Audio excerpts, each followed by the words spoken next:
Over 2 billion emails sent every day. Oh, I believe it. In fact, I bet 1 billion of them are in my inbox right now from parents. Well, I know how you feel, but it's great to have parents who are engaged. True, but I just wish I had more time for each of them. Most of the time we're with students, teaching and not online. What if I said there was a way to encourage even more parent involvement and avoid email overload? Do you mean just unplug completely?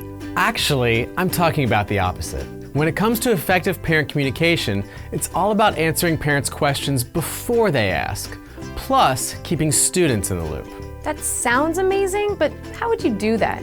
Well, first, send out updates to everyone on a consistent, predictable basis. But don't you think you'd get even more email replies, voicemails, or even drop-ins? Actually, the more information you give parents, the less they have to wonder about. And getting students in the loop keeps them accountable. Yeah, I bet any follow-ups you would get are bound to be more informed. And more productive. Sometimes an ounce of prevention is worth a pound of cure, right? Makes sense, but if you want students in the loop, is email really the best way? That's why you've got to find a platform that meets both parents and students where they already are. Some schools use an online platform with built-in messaging.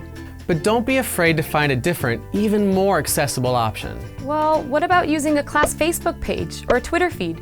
Social media could work for some, but also think about reaching parents on mobile, like a school messaging app that sends out text reminders. True, you've got to know your audience and think about equity if you're going to get the message out to everyone. Some tools even have translation built in. Whatever you decide, figure out ways to keep students in the loop, even younger ones who aren't online as much. Hey, speaking of, don't just include students, empower them to lead at least some of your parent-teacher communication. And there are some great digital tools that help move the process out of kids' backpacks and into an online space. It's a great way to shift some responsibility to students, and it gives them scaffolding they need to be successful. There you go, 3 tips to power up your parent communication. Send out consistent, predictable updates to parents and students, find a platform that meets everyone where they already are, and empower students to lead the process. Those are actually really useful tips. Want me to email them to you? Sure, make that 1,000,000,001.